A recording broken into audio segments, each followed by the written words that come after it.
So do you find this to be true? The interesting thing about this article is that in midlife, between 40 and 60, the brain suddenly just goes into a decline.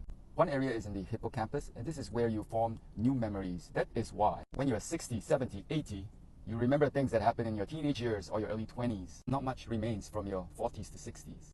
So memory is one of them. This is exactly what I've been saying.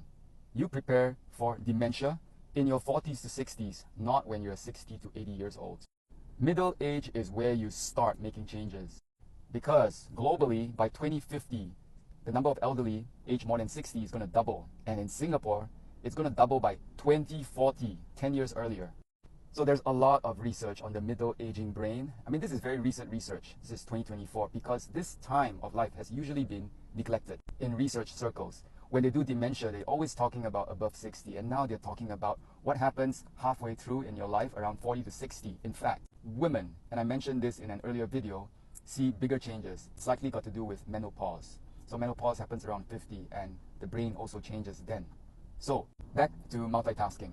Adults are better at multitasking than kids, but of course as we get older, multitasking becomes harder, and therefore we got to keep learning new things. And that's not when you're 60. You could try juggling, you could do a new sport that's not dangerous, you could do all that mental arithmetic like Sudoku also. And here are a few examples. Your brain, your life.